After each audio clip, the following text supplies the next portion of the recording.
स्वास्थ्य महकमे के कार्मिकों के लिए ट्रांसफर पॉलिसी लाई जा रही है। इस पॉलिसी के तहत 2 साल होने पर ही डॉक्टर्स और अन्य कार्मिकों के तबादले हो सकेंगे। लेकिन ट्रांसफर पॉलिसी लागू किए जाने से पहले ड्राफ्ट को सार्वजनिक किए जाने की मांग भी शुरू हो गई है।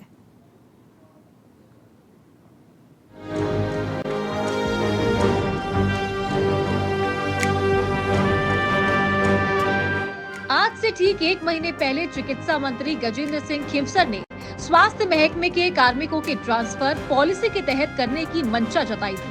अब 1 महीने बाद स्वास्थ्य विभाग ने डॉक्टर्स, नर्सिंग कर्मी, पैरामेडिकल और अन्य स्टाफ के लिए ट्रांसफर पॉलिसी तैयार कर ली है। बताया जा रहा है कि ट्रांसफर पॉलिसी को मंजूरी के लिए पॉलिसी ड्राफ्ट को सीएमओ भेजा गया है। सीएमओ से मंजूरी के बाद इसे लागू कर दिया जाएगा। जानकारी के अनुसार विभाग में अब ट्रांसफर की पूरी प्रक्रिया राज हेल्थ पोर्टल के जरिए की जाएगी, जिसके तहत हर साल 1 जनवरी से 31 जनवरी तक स्वास्थ्य विभाग जिलेवार रिक्त पदों की स्थिति प्रदर्शित करेगा, जिस पर तबादले के इच्छुक कार्मिक 1 फरवरी से 28 फरवरी तक ऑनलाइन आवेदन कर पाएंगे। इस ट्रांसफर पॉलिसी का जो ड्राफ्ट सरकार के द्वारा बनाया गया है वो सबसे सार्वजनिक की जाए और सभी कर्मचारी संगठन उनसे उसकी राय ली जाए। और साथ में मेरा आपके माध्यम से सरकार का से यह भी निवेदन है कि इसमें पॉलिसी सबके लिए लागू की जाए। ऐसे नहीं कि नर्सेज का कर दिया, चिकित्सक का नहीं किया गया, वार्ड बॉय का कर दिया, मंत्रालय कर्मचारी का नहीं करा। ड्राफ्ट को सार्वजनिक कर सभी से लिए जाए सुझाव। डॉक्टर से लेकर सभी कैडर को पॉलिसी में किया जाए शामिल। पॉलिसी में अनुभव और योग्यता का रखा जाए विशेष ख्याल। मिनिमम 3 साल की अवधि के बाद ही किए जाए तबादले। स्वास्थ्य महकमे में सभी रिक्त पदों को भरा जाए। तबादलों में परिजनों की दिक्कतों को भी समझा जाए। व्यवस्था के तहत अपने कार्मिकों को सेट ना किया जाए। ट्रांसफर पॉलिसी लागू किए जाने से पहले सभी कर्मचारी संगठनों से सुझाव लिए जाने की मांग की जा रही है। कर्मचारी संगठनों का कहना है कि बिना सुझाव लिए पॉलिसी को थोपा जाता है तो विरोध भी हो सकता है।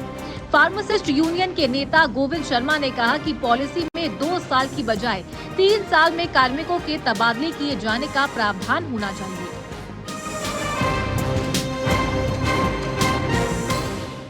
फर्स्ट तो ये ध्यान रखा जाना चाहिए कि जहाँ पर जो एक्सपीरियंस स्टाफ है, तो जहाँ पे जिस तरह का कार्य कर रहा है, जब उसका ट्रांसफ़र हो तो उसको उसी तरह के कार्य का आवंटन किया जाए, ताकि वो काम प्रभावित नहीं हो और उसकी जो एबिलिटी है उसका भी बराबर यूज किया जा सके और उसको उसके जो रिसोर्सेज है, जो वो उसकी समझ है, उसको इंटेलेक्चुअलिटी है, उसको यूज किया जा सके। ये सबसे पहला फर्स्ट प्रायोरिटी पे होना चाहिए। दूसरा जो है, जब ट्रांसफ़र पॉलिसी करी जाए तो ये भी ध्यान रखा जाए कि जो उनके बच्चे हैं उनके जो एजुकेशन और इस चीज़ का भी वहाँ पर ध्यान रखा जाए। जो स्कूल में पढ़ रहे हैं तो वहाँ से ऑटोमेटिक ट्रांसफ़र हो जाए। साथ में जो बार ये 2 साल की पॉलिसी में क्या होगा, एक ही बार में कहीं एक ज़िले से दूसरे ज़िले में जाना पड़ेगा तो काफ़ी खर्चा भी उसको सहन करना पड़ेगा, जिससे उसका आर्थिक रूप से नुकसान होने की संभावना भी बनी रहेगी हमेशा।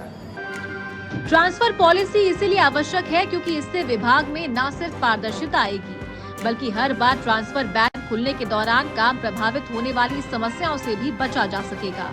लेकिन ये भी ध्यान देने की आवश्यकता है कि कार्मिकों के लिए ट्रांसफर वर्क फ्रेंडली हो।